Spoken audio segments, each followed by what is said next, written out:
Le secret admirable du très saint rosaire pour se convertir et se sauver. Par saint Louis-Marie Grignon de Montfort. Rose blanche. Ministre du Très-Haut, prédicateur de la vérité, trompette de l'Évangile, permettez-moi de vous présenter la rose blanche de ce petit livre pour mettre en votre cœur et en votre bouche les vérités qui y sont exposées simplement, sans politesse. En votre cœur, pour entreprendre vous-même la sainte pratique du rosaire et en goûter les fruits. En votre bouche, pour prêcher aux autres l'excellence de cette sainte pratique et les convertir par ce moyen. Prenez garde, s'il vous plaît, de regarder comme vulgaire, et même, comme plusieurs savants orgueilleux, cette pratique comme petite et de peu de conséquences. Elle est vraiment grande, sublime et divine. C'est le ciel qui nous l'a donnée. Il l'a donnée pour convertir les pécheurs les plus endurcis et les hérétiques les plus obstinés. Dieu y a attaché la grâce dans cette vie et la gloire dans l'autre. Les saints l'ont pratiquée et les souverains pontifes l'ont autorisée. Aucun prêtre et un directeur des âmes est bien heureux à qui le Saint-Esprit a révélé ce secret incomparable, a révélé ce secret inconnu de la plus grande partie des hommes ou qu'ils ne le connaissent que superficiellement. S'il en reçoit la connaissance pratique, il le récitera tous les jours et le fera réciter aux autres. Dieu et sa Sainte Mère verseront abondamment la grâce en son âme pour être un instrument de sa gloire. Et il fera plus de fruits par sa parole, quoique simple en un mois, que les autres prédicateurs en plusieurs années. Ne nous contentons donc pas, mes chers confrères, de le conseiller aux autres. Il faut que nous le pratiquions nous-mêmes. Nous pourrons être convaincus dans l'esprit de l'excellence du Saint-Rosaire, mais comme nous ne le pratiquons point, on se mettra fort peu en peine de ce que nous conseillons, car personne ne donne ce qu'il n'a pas. Imitons Jésus-Christ, qui a commencé par faire ce qu'il a enseigné. Imitons l'apôtre, qui ne connaissait et ne prêchait que Jésus-Christ crucifié. C'est ce que nous ferons en prêchant le Saint-Rosaire, qui, comme vous le verrez ci-après, n'est pas seulement une composition de pater et d'ave, mais un divin abrégé des mystères de la vie, de la passion, de la mort et de la gloire de Jésus et Marie. Si je croyais que l'expérience que Dieu m'a donnée de l'efficacité de la prédication du Saint-Rosaire pour convertir les âmes puis vous déterminer à prêcher le Saint-Rosaire malgré la mode contraire des prédicateurs, je vous dirais les conversions merveilleuses que j'ai vues arriver en prêchant le Saint-Rosaire. Mais je me contente de vous rapporter en cet abrégé quelques histoires anciennes et bien éprouvées. J'ai seulement en votre faveur inséré plusieurs passages latins tirés de bons auteurs qui prouvent ce que j'explique au peuple en français. Rose rouge. C'est à vous, pauvres pécheurs et pécheresses, qu'un plus grand pécheur que vous offre cette rose rouge du sang de Jésus-Christ pour vous fleurir et vous sauver. Les impies et pécheurs impénitents crient tous les jours « Couronnons-nous de roses ?» Alors chantons aussi « Couronnons-nous des roses du Saint-Rosaire ?» Ah, que leurs roses sont bien différentes des nôtres. Leurs roses sont leurs plaisirs charnels, leurs vains honneurs et leurs richesses périssables, qui seront bientôt flétris et pourris. Mais les nôtres, qui sont nos paters et nos ave bien dits, joints avec nos bonnes œuvres de pénitence, ne se flétriront ni ne passeront jamais, et leur éclat sera aussi brillant en 100 000 ans ici qu'à présent. Leurs roses prétendues n'ont que l'apparence de roses. Elles ne sont dans le fond que des épines piquantes pendant la vie par les remords de la conscience, perçantes à la mort par le repentir, et brûlantes à toute éternité par la rage et le désespoir. Si nos roses ont des épines, ce sont des épines de Jésus-Christ, qui convertit nos épines en roses. Si nos roses piquent, elles ne piquent que pour un temps, elles ne piquent que pour nous guérir du péché et nous sauver. Couronnons-nous à l'envi de telles roses du paradis, récitant tous les jours un rosaire, c'est-à-dire 3 chapelets de 15 dizaines chacun, ou 3 petits chapeaux de fleurs ou couronnes. Un pour honorer les 3 couronnes de Jésus et de Marie, la couronne de grâce de Jésus dans son incarnation, sa couronne d'épines dans sa passion, et sa couronne de gloire dans le ciel. et la triple couronne que Marie a reçue dans le ciel de la très sainte Trinité. 2 pour recevoir de Jésus et Marie 3 couronnes, la première de mérite pendant la vie, la seconde de paix à la mort, et la troisième de gloire dans le paradis. Si vous êtes fidèle à le dire, malgré la grandeur de vos péchés, dévotement jusqu'à la mort, croyez-moi, vous recevrez une couronne de gloire qui ne se flétrira jamais. Quand vous seriez sur le bord de l'abîme, quand vous auriez déjà un pied dans l'enfer, quand vous auriez vendu votre âme au diable comme un magicien, quand vous seriez un hérétique endurci et obstiné comme un démon, vous vous convertirez tôt ou tard et vous sauverez, pourvu que, je le répète, et remarquez les paroles et les termes de mon conseil, vous disiez tous les jours le Saint Rosaire, dévotement, jusqu'à la mort, pour connaître la vérité et obtenir la contrition et le pardon de vos péchés. Vous verrez en cet ouvrage plusieurs histoires de grands pécheurs convertis par la vertu du Saint Rosaire. Lisez-les pour les méditer. Dieu seul. Rosier mystique. Vous ne trouverez pas mauvais, âme dévote et éclairée par le Saint-Esprit, que je vous donne un petit rosier mystique venu du ciel pour planter dans le jardin de votre âme. Il n'endommagera pas les fleurs odoriférantes de vos contemplations. Il est très odoriférant et tout divin. Il ne gâtera rien dans l'ordre de votre parterre. Il est très pur et bien ordonné. Il porte tout à l'ordre et à la pureté. Il croît d'une hauteur si prodigieuse et devient d'une si grande étendue, si on l'arrose et si on le cultive comme il faut tous les jours, que non seulement il n'empêche pas, mais même il conserve et perfectionne toutes les autres dévotions. Vous qui êtes spirituel, vous m'entendez bien. Ce rosier est Jésus et Marie dans la vie, dans la mort et dans l'éternité. Les feuilles vertes de ce rosier mystique expriment les mystères joyeux de Jésus et de Marie. Les épines, les douloureux, les fleurs, les glorieux. Les roses en bouton sont l'enfance de Jésus et de Marie. Les roses ouvertes représentent Jésus et Marie dans les souffrances, et les roses épanouies montrent Jésus et Marie dans leur gloire et leur triomphe. La rose réjouie par sa beauté, voilà Jésus et Marie dans les mystères joyeux. Elle pique par ses épines, les voilà dans les mystères douloureux, et elle réjouit par la suavité de son odeur, les voilà enfin dans les mystères glorieux. Ne méprisez donc pas ma plante heureuse et divine, plantez-la vous-même en votre âme, en prenant la résolution de réciter votre rosaire. Cultivez-la et arrosez-la en le récitant fidèlement tous les jours et en faisant de bonnes œuvres. Et vous verrez que ce grain qui paraît présentement si petit deviendra avec le temps un grand arbre où les oiseaux du ciel, c'est-à-dire les âmes prédestinées et élevées en contemplation, feront leur nid et leur demeure pour être, sous l'ombre de ses feuilles, garantis des ardeurs du soleil, pour être préservés par sa hauteur des bêtes féroces de la terre, et enfin pour être délicatement nourris par son fruit qui n'est autre que l'adorable Jésus. Auquel soit honneur et gloire dans les siècles des siècles. Amen, ainsi soit-il, Dieu seul. Bouton de rose. Je vous offre, mes petits enfants, un beau bouton de rose. C'est un des petits grains de votre chapelet qui vous paraît si peu de chose. Que ce grain est précieux. Oh, que ce bouton de rose est admirable.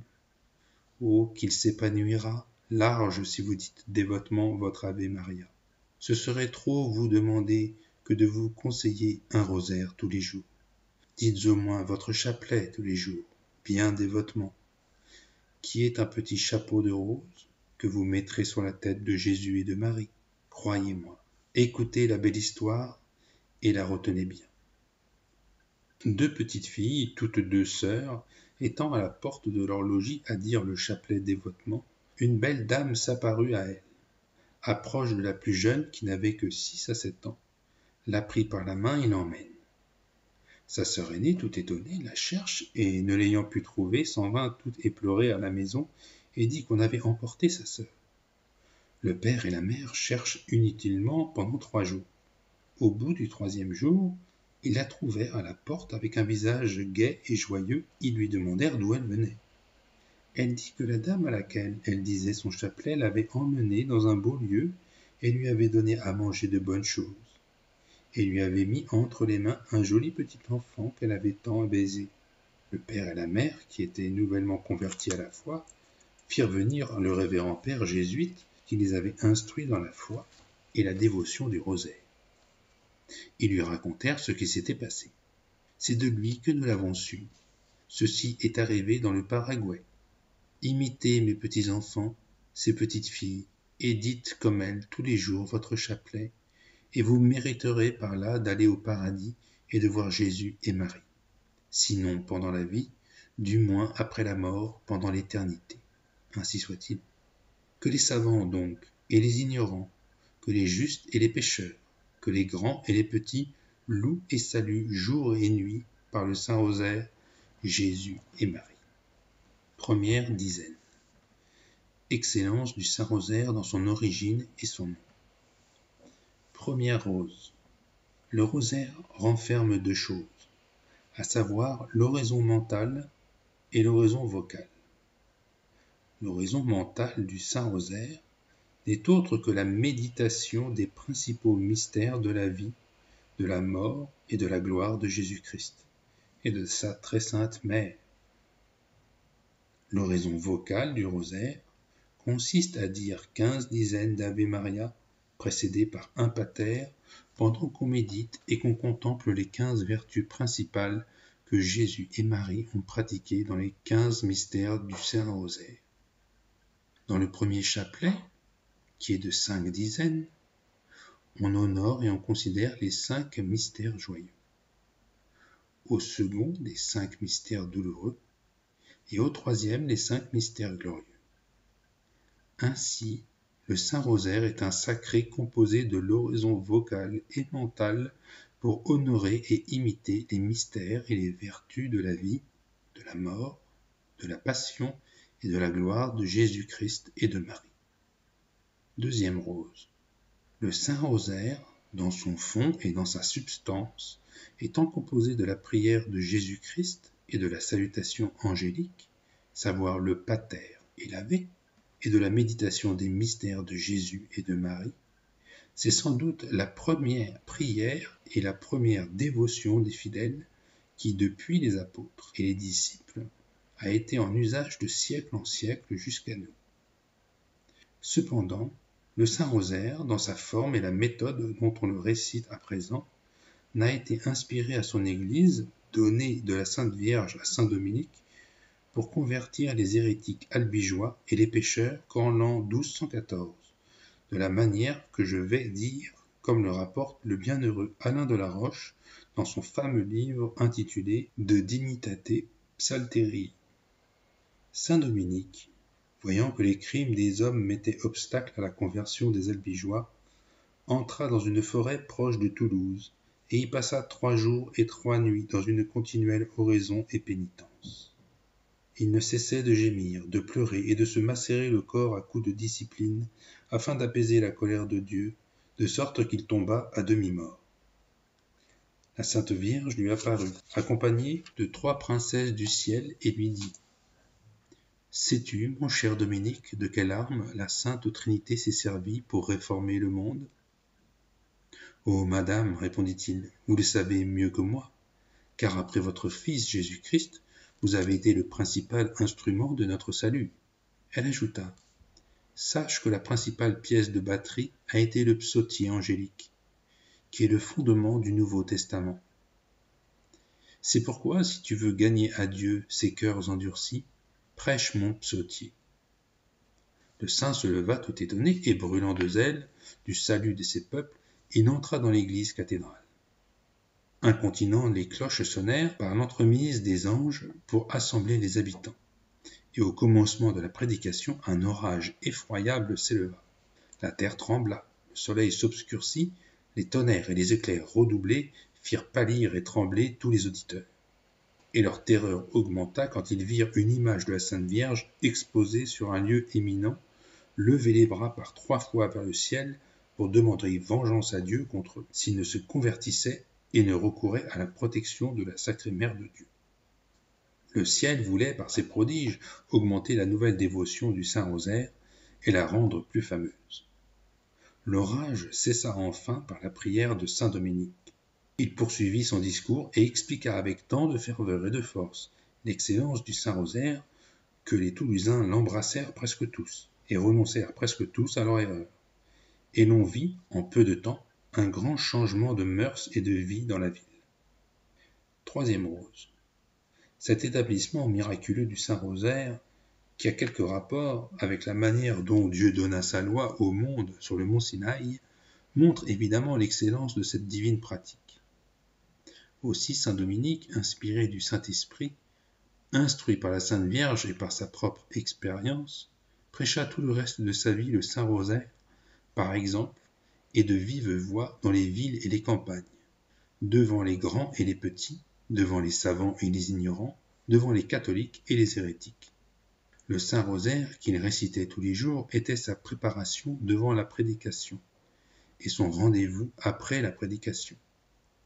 Lorsque le saint était un jour de Saint Jean l'Évangéliste à Notre-Dame de Paris, derrière le grand autel, dans une chapelle pour se préparer à prêcher, en récitant le Saint-Rosaire, la Sainte Vierge lui apparut et lui dit « Dominique, quoique ce que tu as préparé pour prêcher soit bon, voici pourtant un sermon bien meilleur que je t'apporte. » Saint Dominique reçoit de ses mains le livre où était ce sermon.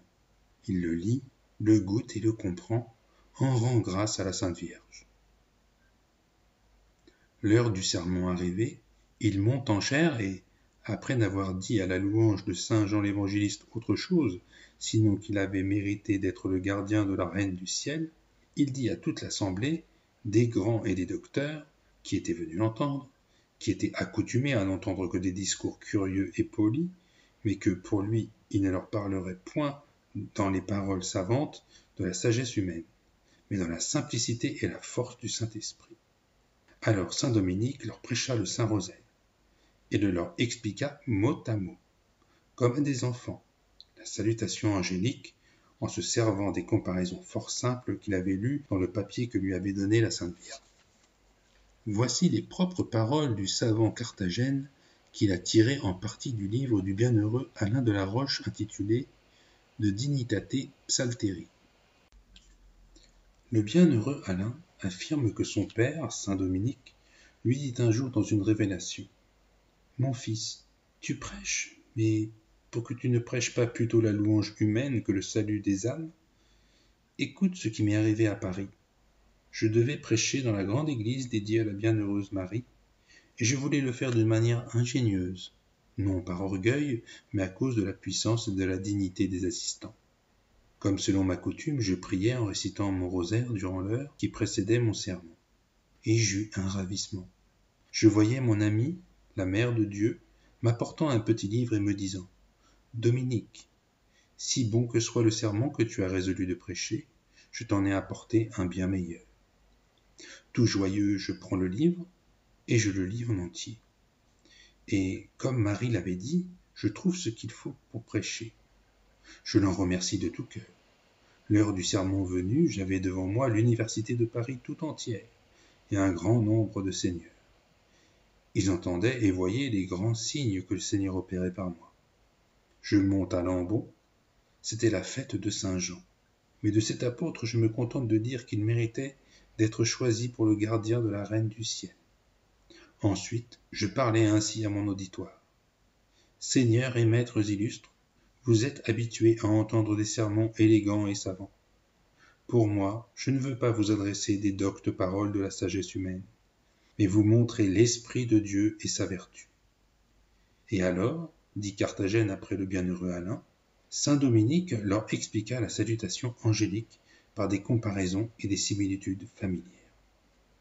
Et le bienheureux Alain de la Roche, comme dit le même Carthagène, rapporte plusieurs autres apparitions de notre Seigneur et de la Sainte Vierge à saint Dominique pour le presser et l'animer de plus en plus à prêcher le Saint-Rosaire, afin de détruire le péché et de convertir les pécheurs et les hérétiques. Il dit en un endroit Le bienheureux Alain dit que la Sainte Vierge lui révéla que Jésus-Christ, son Fils, était apparu après elle à saint Dominique et lui avait dit « Dominique, je me réjouis de voir que tu ne t'appuies pas sur ta propre sagesse et que tu travailles avec humilité au salut des âmes plutôt que de chercher à plaire aux hommes vains. Mais beaucoup de prédicateurs veulent tout de suite tonner contre les pécheurs les plus graves, ignorant qu'avant de donner un remède pénible, il faut préparer le malade à le recevoir et à en profiter.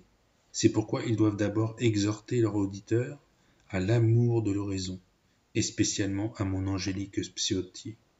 Car si tous commencent à prier de la sorte, il n'est pas douteux que la divine clémence ne soit propice à ceux qui persévéreront. Prêche donc mon rosaire. Il dit dans un autre endroit, « Tous les prédicateurs font dire aux chrétiens la salutation angélique au commencement de leur sermon pour obtenir la grâce divine. La raison en vient d'une révélation faite à saint Dominique par la bienheureuse Vierge. Mon fils, lui dit-elle, ne vous étonnez pas de ne pas réussir en vos prédications, car vous labourez un sol qui n'a pas été arrosé par la pluie. Sachez que, quand Dieu voulut renouveler le monde, il envoya d'abord la pluie de la salutation angélique, et c'est ainsi que le monde fut renouvelé. Exhortez donc les hommes dans vos sermons à réciter mon rosaire, et vous en recueillerez de grands fruits pour les âmes. » Ce que saint Dominique ayant fait avec constance, ses prédications obtinrent un remarquable succès. J'ai pris plaisir à rapporter mot à mot ces passages latins de ces bons auteurs en faveur des prédicateurs et personnes savantes qui pourraient révoquer en doute la merveilleuse vertu du Saint-Rosaire. Pendant qu'à l'exemple de saint Dominique, les prédicateurs prêchaient la dévotion du Saint-Rosaire, la piété et la ferveur fleurissaient dans les ordres religieux qui pratiquent cette dévotion, et dans le monde chrétien. Mais depuis qu'on eut négligé ce présent venu du ciel, on ne vit que péché et que désordre partout. Quatrième rose. Comme toute chose, même les plus saintes, quand particulièrement elles dépendent de la volonté des hommes, sont sujettes au changement, il ne faut pas s'étonner si la confrérie du Saint-Rosaire n'a subsisté en sa première ferveur qu'environ 100 ans après son institution. Ainsi, elle a été presque ensevelie dans l'oubli. Outre que la malice et l'envie du démon a sans doute beaucoup contribué à faire négliger le Saint-Rosaire pour arrêter le cours des grâces de Dieu que cette dévotion attirait au monde. En effet, la justice divine affligea tous les royaumes de l'Europe l'an 1349, de la plus horrible peste que l'on ait jamais eue, laquelle, du Levant, se répandit dans l'Italie, l'Allemagne, la France, la Pologne, la Hongrie, et de là, presque toutes ces terres furent dévastées, car de 100 hommes à peine en restait-il un en vie. Les villes, les bourgs, les villages et les monastères furent presque entièrement désertés pendant 3 ans que dura cette contagion. Et ce fléau de Dieu fut suivi de 2 autres, de l'hérésie des flagellants et d'un malheureux schisme en 1376. Après que, par la miséricorde de Dieu, ces misères eurent cessé, la Sainte Vierge ordonna au bienheureux Alain de la Roche, célèbre docteur et fameux prédicateur de l'ordre de Saint-Dominique du couvent de Dinan en Bretagne, de renouveler l'ancienne confrérie du Saint-Rosaire afin que, comme cette célèbre confrérie avait pris naissance en cette province, un religieux de la même province eut l'honneur de la rétablir. Ce bienheureux père commença à travailler à ce grand ouvrage en l'an 1460, après particulièrement que notre Seigneur Jésus-Christ, comme il le rapporte de lui-même, lui ayant dit un jour dans la Sainte Hostie, lorsqu'il célébrait la Sainte Messe, afin de le déterminer à prêcher le Saint-Rosaire, « Quoi donc, lui dit Jésus-Christ, tu me crucifies encore de rechef ?»« Comment, Seigneur, répondit le bienheureux Alain, tout épouvanté. « Ce sont tes péchés qui me crucifient, lui répondit Jésus-Christ, et j'aimerais mieux être crucifié encore une fois que de voir mon Père offensé par les péchés que tu as autrefois commis. Et tu me crucifies encore à présent, parce que tu as la science et ce qui est nécessaire pour prêcher le rosaire de ma mère, et par ce moyen instruire et retirer plusieurs âmes du péché. Et tu les sauverais, et tu empêcherais de grands maux, et tu ne le fais pas. Et, ne le faisant pas, tu es coupable des péchés qu'ils commettent. Ces terribles reproches firent résoudre le bienheureux Alain de prêcher incessamment le rosaire. La Sainte Vierge lui dit aussi un jour, pour l'animer de plus en plus à prêcher le Saint-Rosaire, « Tu as été un grand prêcheur en ta jeunesse, mais j'ai obtenu de mon fils ta conversion. J'ai prié pour toi, et j'ai désiré, et s'il eût été possible, toutes sortes de peines pour te sauver parce que les pécheurs convertis sont ma gloire, et pour te rendre digne de prêcher partout mon rosaire. » Saint Dominique, lui découvrant les grands fruits qu'il avait faits parmi les peuples par cette belle dévotion qu'il leur prêchait continuellement, lui disait « Voyez le fruit que j'ai fait par la prédication du Saint-Rosaire. Faites-en de même, vous et tous les autres qui aimez la Sainte Vierge, afin que vous attiriez, par ce saint exercice du rosaire, tous les peuples à la véritable science des vertus. » Voilà en abrégé ce que l'histoire nous apprend de l'établissement du Saint-Rosaire par Saint Dominique et de sa rénovation par le bienheureux Alain de la Roche. 5e rose. Il n'y a, à proprement parler, qu'une sorte de confrérie du rosaire, composée de 150 Ave Maria. Mais par rapport à la ferveur des différentes personnes qui le pratiquent, il y en a de 3 sortes, savoir le rosaire commun ou ordinaire, le rosaire perpétuel et le rosaire quotidien.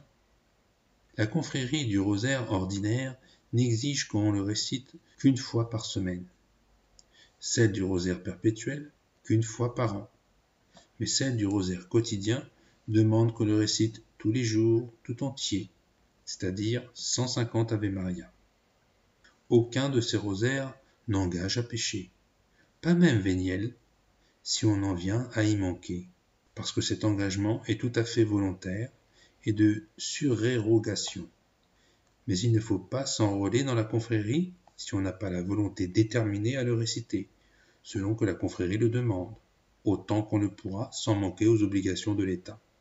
Ainsi, lorsque la récitation du Saint-Rosaire se trouve en concurrence avec une action à laquelle l'État engage, on doit préférer cette action au rosaire, quelque saint qu'il soit.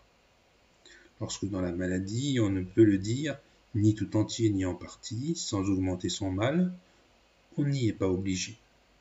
Lorsque par une obéissance légitime, ou par un oubli involontaire, ou par une nécessité pressante, on a pu le dire, il n'y a aucun péché, même véniel. On ne laisse pas de participer aux grâces et aux mérites des autres frères et sœurs du Saint-Rosaire qui le disent dans le monde. Chrétiens, si vous manquez même de le dire par pure négligence, sans aucun mépris formel, vous ne péchez pas aussi, absolument parlant. Et vous perdez la participation des prières et des bonnes œuvres et mérites de la confrérie. Et par votre infidélité en choses petites et surérogation, vous tomberez insensiblement dans l'infidélité aux choses grandes et d'obligations essentielles. Car qui méprise les riens, peu à peu s'appauvrit. 6e rose. Depuis le temps que saint Dominique a établi cette dévotion jusqu'à l'an 1460, que le bienheureux Alain de la Roche, par l'ordre du ciel, l'a renouvelée, on l'appelait le psautier de Jésus et de la Sainte Vierge, parce qu'elle contient autant de salutations angéliques que le psautier de David contient de psaumes, et que les simples et les ignorants ne pouvant pas réciter le psautier de David, on trouve dans la récitation du Saint-Rosaire un fruit égal à celui qu'on tire de la récitation des psaumes de David, et même encore un plus abondant. Premièrement, parce que le psautier angélique a un fruit plus noble, savoir le Verbe incarné, au lieu que le psautier de David ne fait que le prédire. Deuxièmement, comme la vérité surpasse la figure et le corps l'ombre, de même le psautier de la Sainte Vierge surpasse le psautier de David, qui n'en a été que l'ombre et la figure. Troisièmement, parce que la Sainte Trinité a immédiatement fait le psautier de la Sainte Vierge, ou le rosaire composé de pater et d'ave. Voici ce que le savant Carthagène rapporte sur ce sujet. On ne peut pas soutenir que la salutation mariale soit une invention récente. Elle se répandit avec l'Église elle-même. En effet, aux toutes premières origines de l'Église, les fidèles plus instruits célébraient les louanges divines par la triple cinquantaine des psaumes de David.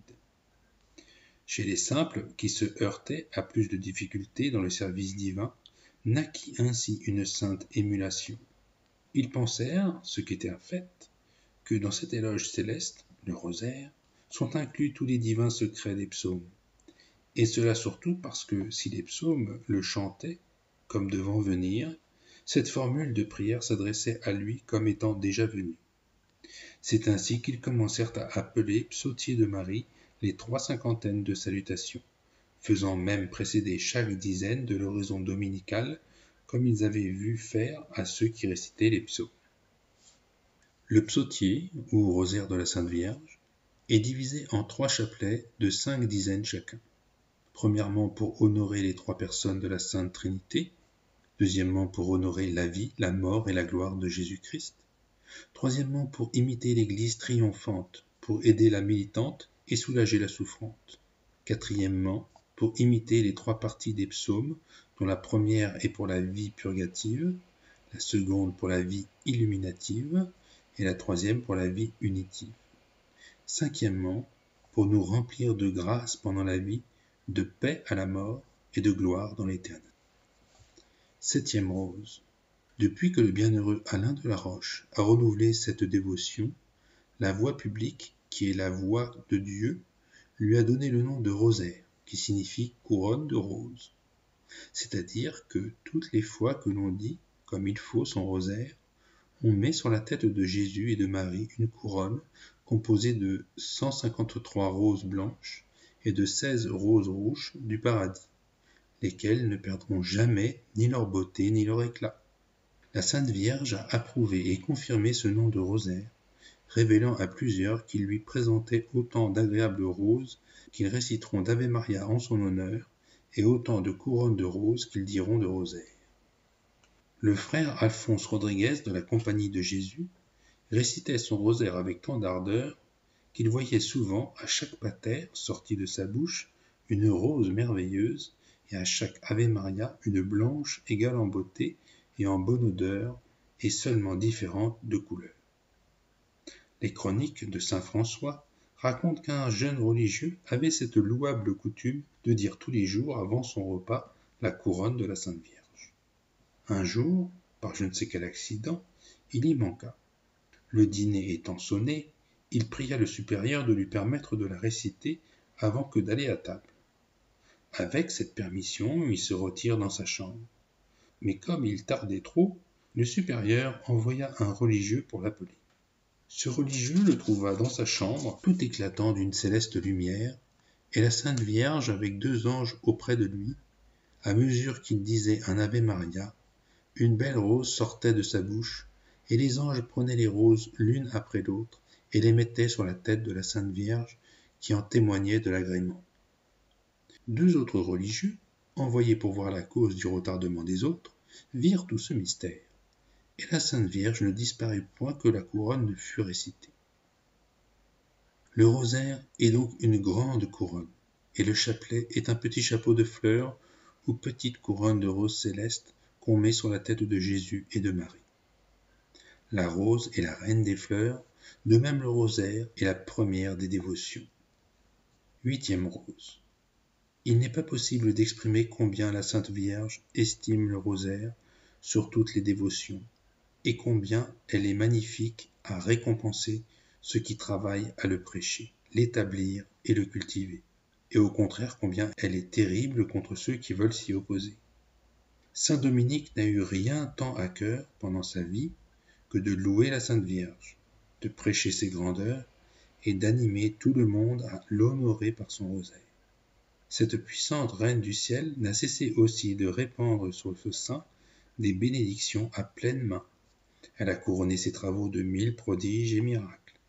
Il n'a jamais rien demandé à Dieu qui ne l'ait obtenu par l'intercession de la Sainte Vierge. Et pour comble de faveur, elle l'a rendu victorieux de l'hérésie des Albigeois et fait père et patriarche d'un grand ordre. Que dirais-je du bienheureux Alain de la Roche, réparateur de cette dévotion?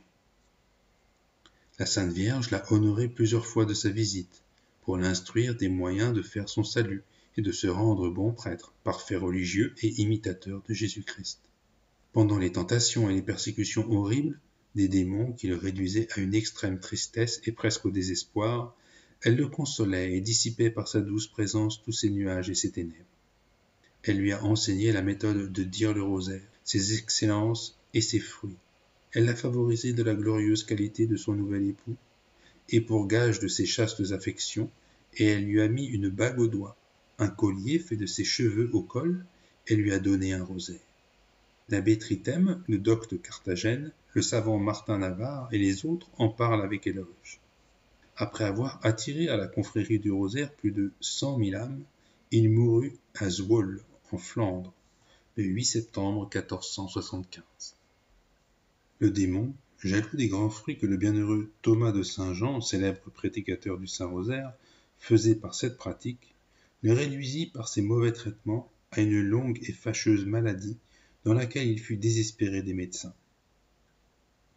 Une nuit qu'il croyait infailliblement mourir, le démon lui apparut sous une figure épouvantable, mais élevant dévotement les yeux et le cœur vers une image de la Sainte Vierge qui était près de son lit, il pria de toutes ses forces. « Aidez-moi, secourez-moi, ô ma très douce mère !»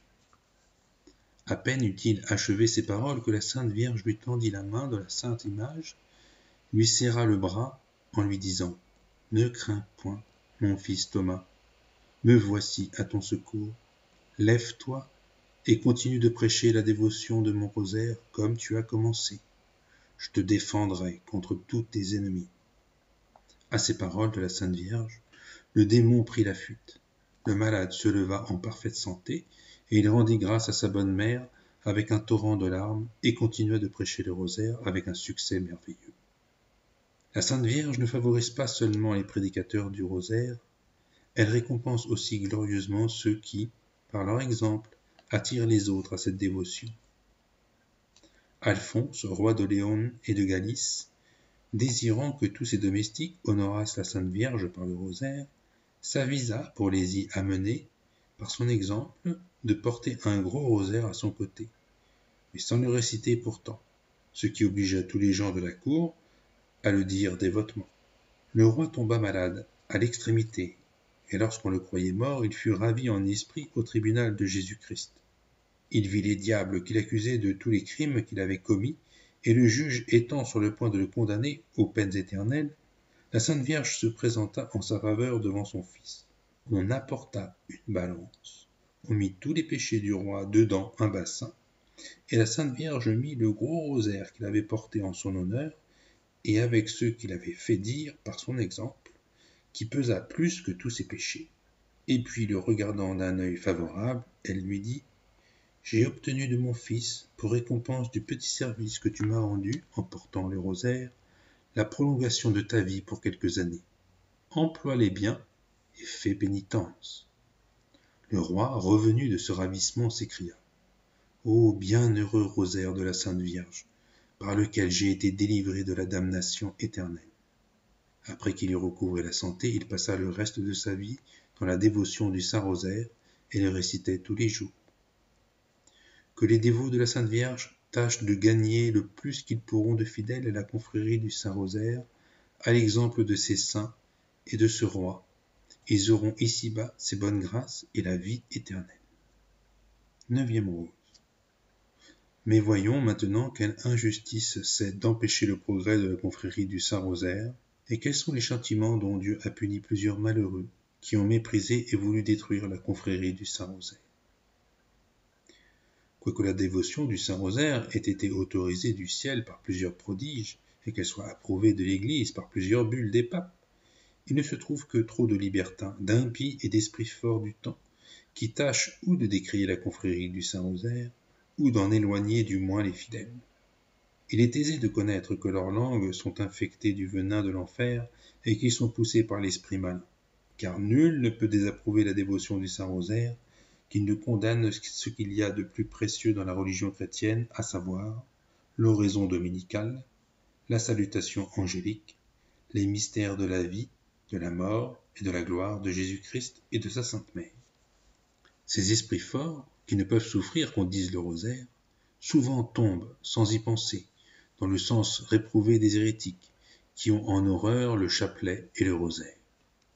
C'est s'éloigner de Dieu et de la vraie piété que d'honorer les confréries, puisque Jésus-Christ nous assure qu'il se trouve au milieu de ceux qui sont assemblés en son nom.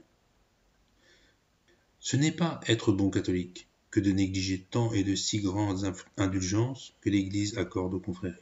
Enfin, c'est être ennemi du salut des âmes de dissuader les fidèles d'être du Saint-Rosaire, puisque par ce moyen, ils quittent le parti du péché pour embrasser la piété. Si saint Bonaventure a eu raison de dire que celui-là mourra en son péché et sera damné qui aura négligé la Sainte Vierge, quel châtiment doivent attendre ceux qui détournent les autres de sa dévotion?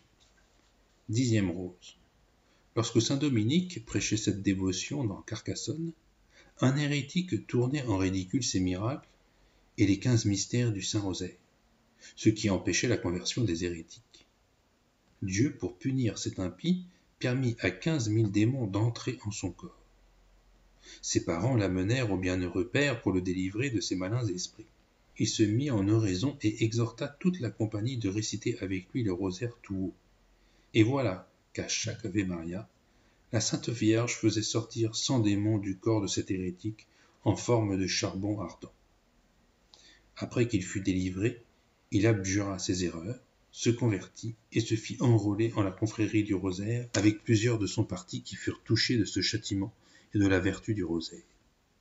Le docte Carthagène de l'ordre de saint François, avec plusieurs auteurs, rapporte que l'an 1482, lorsque le vénérable père Jacques Sprangeri et ses religieux travaillaient avec un grand zèle à rétablir la dévotion de la confrérie du Saint-Rosaire dans la ville de Cologne, 2 fameux prédicateurs, jaloux des grands fruits qu'ils faisaient par cette pratique, tâchaient de les décrier par leurs sermons.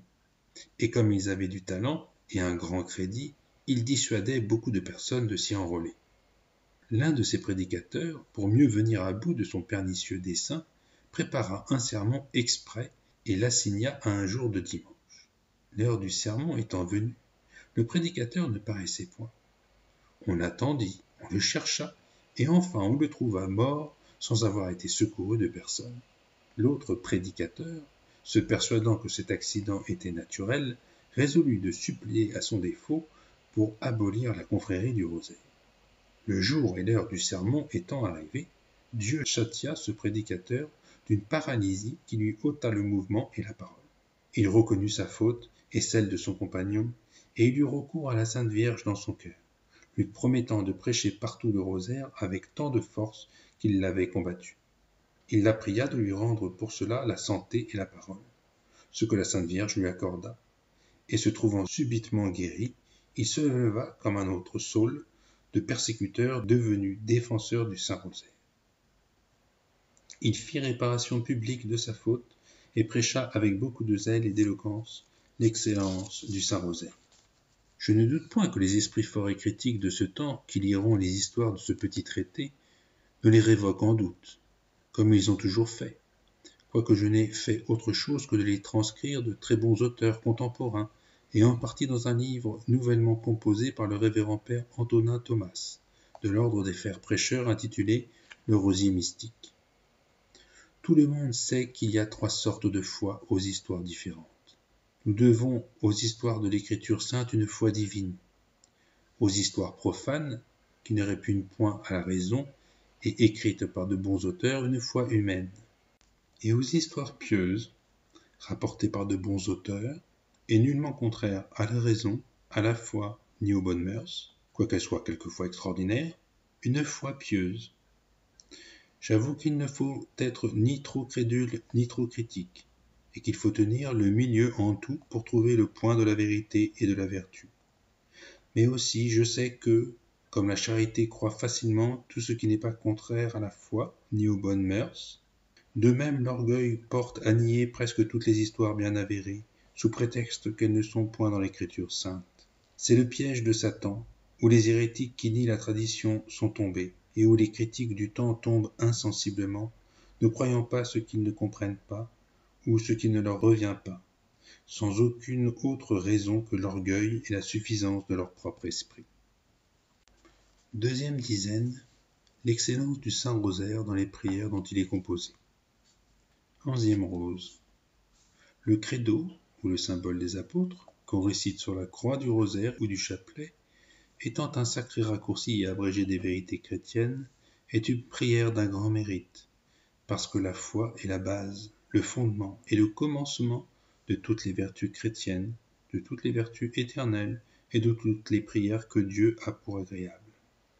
Il faut que celui qui s'approche de Dieu par la prière commence par croire, et plus il aura de foi, et plus sa prière aura de force et de mérite en elle-même et rendra de gloire à Dieu. Je ne m'arrêterai pas à expliquer les paroles du symbole des apôtres, mais je ne puis m'empêcher de déclarer que ces 3 premières paroles, Credo in Deum, je crois en Dieu, renfermant les actes des 3 vertus théologales, la foi, l'espérance et la charité, ont une efficacité merveilleuse pour sanctifier l'âme et terrasser le démon. C'est avec ces paroles que plusieurs saints ont vaincu les tentations, particulièrement celles qui sont contre la foi, l'espérance ou la charité, soit pendant la vie, soit à l'heure de la mort. Ce furent les dernières paroles que saint Pierre le martyr écrivit le mieux qu'il put avec le doigt sur le sable, lorsque, ayant la tête fendue en 2 par un coup de sabre, dernier éthique lui donna, il était prêt d'expirer. Comme la foi est la seule clé qui nous fait entrer dans tous les mystères de Jésus et de Marie, renfermés au Saint-Rosaire, il faut le commencer en récitant le credo, avec une grande attention et dévotion. Et plus notre foi sera vive et forte, et plus le rosaire sera méritoire. Il faut que cette foi soit vive et animée par la charité, c'est-à-dire que, pour bien réciter le Saint-Rosaire, il faut être en grâce de Dieu ou dans la recherche de cette grâce. Il faut que la foi soit forte et constante, c'est-à-dire qu'il ne faut pas chercher dans la pratique du Saint-Rosaire seulement son goût sensible et sa consolation spirituelle. C'est-à-dire qu'il ne faut pas l'abandonner parce qu'on a une foule de distractions involontaires dans l'esprit, un dégoût étrange dans l'âme, un ennui accablant et un assoupissement presque continuel dans le corps. Il n'y a pas besoin de goût, ni de consolation, ni de soupir, ni d'élan, ni de larmes, ni d'application continuelle de l'imagination pour bien réciter son rosaire. La foi pure et la bonne intention suffisent. Le pater, ou l'oraison dominicale, tire sa première excellence de son auteur, qui n'est pas un homme ou un ange, mais le roi des anges et des hommes, Jésus-Christ. Il est nécessaire, dit saint Cyprien, que celui qui venait nous donner la vie de la grâce comme sauveur nous enseignât la manière de prier comme Maître céleste. La sagesse de ce divin Maître paraît bien dans l'ordre, la douceur, la force et la clarté de cette divine prière. Elle est courte, mais elle est riche en instructions, intelligible pour les simples et remplie de mystères pour les savants.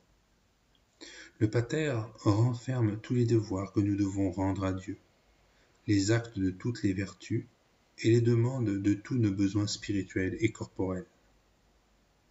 Elle contient, dit Tertullien, l'abrégé de l'Évangile. Elle surpasse, dit Thomas de Kempis, tous les désirs des saints. Elle contient en abrégé toutes les douces sentences des psaumes et des cantiques. Elle demande tout ce qui nous est nécessaire. Elle loue Dieu d'une excellente manière. Elle élève l'âme de la terre au ciel et l'unit étroitement avec Dieu. Saint Chrysostome dit que celui qui ne prie pas comme le divin Maître a prié et enseigné à prier n'est pas son disciple. Et Dieu, le Père, n'écoute pas agréablement les prières que l'esprit humain a formées, mais bien celles de son Fils qui nous a enseignées. Nous devons réciter l'oraison dominicale avec certitude que le Père éternel l'exaucera, puisqu'elle est la prière de son Fils, qu'il exauce toujours, et que nous sommes ses membres. Car que peut refuser un si bon Père à une requête si bien conçue et appuyée sur les mérites et la recommandation d'un si digne Fils? Saint Augustin assure que le pater bien récité efface les péchés véniels. Le juste tombe 7 fois. L'oraison dominicale contient 7 demandes par laquelle il peut remédier à ses chutes et se fortifier contre ses ennemis. Elle est courte et facile, afin que, comme nous sommes fragiles et sujets à plusieurs misères, nous recevions un plus prompt secours en la récitant plus souvent et plus dévotement. Désabusez-vous donc, âme dévote qui négligez l'oraison que le propre Fils de Dieu a composées et qu'il a ordonnées à tous les fidèles. Vous qui n'avez d'estime que pour les prières que les hommes ont composées, comme si l'homme, même le plus éclairé, savait mieux que Jésus-Christ comment nous devons prier. Vous cherchez dans les livres des hommes la façon de louer et de prier Dieu, comme si vous aviez honte de vous servir de celle que son Fils nous a prescrite.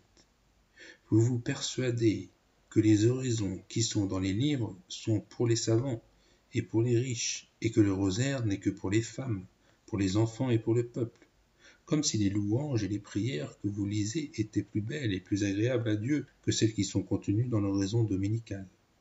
C'est une dangereuse tentation que de se dégoûter de l'oraison que Jésus-Christ nous a recommandée, pour prendre les oraisons que les hommes ont composées. Ce n'est pas que nous désapprouvions celles que les saints ont composées pour exciter les fidèles à louer Dieu, mais nous ne pouvons souffrir qu'ils les préfèrent à l'oraison qui est sortie de la bouche de la sagesse incarnée et qu'ils laissent la source pour courir après les ruisseaux, et qu'ils dédaignent l'eau claire pour boire l'eau trouble. Car enfin le rosaire, composé de l'oraison dominicale et de la salutation angélique, est cette eau claire et perpétuelle qui coule de la source de la grâce, tandis que les autres oraisons qu'ils cherchent dans les livres ne sont que de bien petits ruisseaux qui en dérivent. Nous pouvons appeler heureux celui qui, en récitant l'oraison du Seigneur, en pèse attentivement chaque parole. Là, il trouve tout ce dont il a besoin, tout ce qu'il peut désirer. Quand nous récitons cette admirable prière, tout d'abord, nous captivons le cœur de Dieu en l'invoquant par le doux nom de Père, notre Père, le plus tendre de tous les pères, tout puissant dans sa création, tout admirable dans sa conservation, tout aimable dans la providence, tout bon et infiniment bon dans la rédemption. Dieu est notre Père, nous sommes tous frères, le ciel est notre patrie et notre héritage. N'y a-t-il pas là de quoi nous inspirer à la fois l'amour de Dieu, l'amour du prochain et le détachement de toutes les choses de la terre? Aimons donc un tel Père, et disons-lui 1000 et 1000 fois, notre Père qui êtes aux cieux. Vous qui remplissez le ciel et la terre par l'immensité de votre essence, qui êtes présent partout, vous qui êtes dans les saints par votre gloire, dans les damnés par votre justice, dans les justes par votre grâce, dans les pécheurs par votre patience qui les souffre. Faites que nous nous souvenions toujours de notre céleste origine, que nous vivions comme vos véritables enfants, que nous tendions toujours vers vous seuls par toute l'ardeur de nos désirs. Que votre nom soit sanctifié. Le nom du Seigneur est saint et redoutable, dit le prophète roi. Et le ciel, suivant Isaïe, retentit des louanges que les séraphins ne cessent de donner à la sainteté du Seigneur, Dieu des armées. Nous demandons ici que toute la terre connaisse et adore les attributs de ce Dieu si grand et si saint, qu'il soit connu, aimé et adoré des païens, des Turcs, des Juifs, des barbares et de tous les infidèles. Que tous les hommes le servent et le glorifient par une foi vive, une espérance ferme, par une charité ardente et par le renoncement à toutes les erreurs. En un mot, que tous les hommes soient saints parce qu'il est saint lui-même. Que votre règne arrive, c'est-à-dire que vous régniez dans nos âmes par votre grâce, durant la vie, afin que nous méritions, après notre mort, de régner avec vous dans votre royaume qui est la souveraine et éternelle félicité, que nous croyons, que nous espérons et que nous attendons. Cette félicité qui nous est promise par la bonté du Père, qui nous est acquise par les mérites du Fils et qui nous est révélée par les lumières du Saint-Esprit. Que votre volonté soit faite sur la terre comme au ciel. Sans doute, rien ne peut se dérober aux dispositions de la providence divine qui a tout prévu, tout arrangé avant l'événement. Nul obstacle ne l'écarte de la fin qu'elle s'est proposée. Et quand nous demandons à Dieu que sa volonté soit faite, ce n'est pas que nous craignons, dit Tertullien, que quelqu'un s'oppose efficacement à l'exécution de ses desseins, c'est que nous acquiesçons humblement à tout ce qui lui a plu d'ordonner à notre égard, que nous accomplissions toujours et en toute chose sa très sainte volonté, qui nous est connue par ses commandements, avec autant de promptitude, d'amour et de constance que les anges et les bienheureux lui obéissent dans le ciel. Donnez-nous aujourd'hui notre pain chaque jour. Jésus-Christ nous enseigne à demander à Dieu tout ce qui est nécessaire à la vie du corps et à la vie de l'âme. Par ces paroles de l'oraison dominicale, nous faisons l'humble aveu de notre misère et nous rendons hommage à la Providence, en déclarant que nous croyons, que nous voulons tenir de sa bonté tous les biens temporels. Sous le nom de pain, nous demandons ce qui est simplement nécessaire à la vie. Le superflu n'y est point compris. Ce pain, nous le demandons aujourd'hui, c'est-à-dire que nous bornons au jour présent toutes nos sollicitudes. Nous reposons sur la providence pour le lendemain. Nous demandons le pain de chaque jour, avouant ainsi nos besoins toujours renaissants et montrant la continuelle dépendance où nous sommes de la protection et du secours de Dieu. Pardonnez-nous nos offenses, comme nous pardonnons à ceux qui nous ont offensés. Nos péchés, dit saint Augustin et Tertullien, sont autant de dettes que nous contractons envers Dieu, et sa justice en exige le paiement jusqu'à la dernière obole. Or, nous avons tous ces tristes dettes. Malgré le nombre de nos iniquités, approchons-nous donc de lui avec confiance et disons-lui avec un vrai repentir, Notre Père, qui es aux cieux, pardonnez-nous les péchés de notre cœur et de notre bouche, les péchés d'action et d'omission qui nous rendent infiniment coupables aux yeux de votre justice, parce qu'en qualité d'enfants d'un Père clément et miséricordieux, nous pardonnons par obéissance et par charité à ceux qui nous ont offensés. Et ne permettez pas, à cause de notre infidélité à vos grâces, que nous succombions aux tentations du monde, du démon et de la chair. Mais délivrez-nous du mal, qui est le péché, le mal de la peine temporelle et de la peine éternelle que nous avons mérité. Ainsi soit-il. Parole d'une grande consolation, qui est, dit saint Jérôme, comme le sceau que Dieu met à la fin de nos requêtes pour nous assurer qu'il nous a exaucés, comme si lui-même nous répondait. Amen. Qu'il soit fait comme vous le demandez. Vous l'avez obtenu en vérité, car c'est ce que signifie ce mot Amen. 13e rose. Nous honorons les perfections de Dieu en récitant chaque parole de l'oraison dominicale. Nous honorons sa fécondité par le nom de Père, pour engendrer de toute éternité un Fils, qui est Dieu comme vous, éternel, consubstantiel, et qui est une même essence, une même puissance, une même bonté, une même sagesse avec vous. Père et Fils, qui, vous aimant, produisez le Saint-Esprit, qui est Dieu comme vous. Trois personnes adorables, qui êtes un seul Dieu. Notre Père, c'est-à-dire Père des hommes par la création, par la conservation et par la rédemption. Père miséricordieux des pécheurs. Père ami des justes. Père magnifique des bienheureux. Qui êtes? Par ces paroles, nous admirons l'infinité, la grandeur et la plénitude de l'essence de Dieu, qui s'appelle véritablement celui qui est, c'est-à-dire qui existe essentiellement, nécessairement et éternellement, qui est l'être des êtres, la cause de tous les êtres, qui renferme éminemment en lui-même les perfections de tous les êtres, qui est dans tous par son essence, par sa présence et par sa puissance, sans y être en renfermé. Nous honorons sa sublimité, sa gloire et sa majesté par ces mots, qui êtes aux cieux, c'est-à-dire assis comme dans votre trône, exerçant votre justice sur tous les hommes. Nous adorons sa sainteté en désirant que son nom soit sanctifié. Nous reconnaissons sa souveraineté et la justice de ses lois en souhaitant que son règne arrive, que les hommes lui obéissent sur la terre comme les anges lui obéissent dans le ciel. Nous croyons à sa providence, en le priant de nous donner notre pain de chaque jour. Nous invoquons sa clémence, en lui demandant la rémission de nos péchés. Nous recourons à sa puissance, en le priant de ne pas nous laisser succomber à la tentation. Nous nous confions en sa bonté, en espérant qu'il nous délivrera du mal. Le Fils de Dieu a toujours glorifié son Père par ses œuvres. Il est venu au monde pour le faire glorifier des hommes.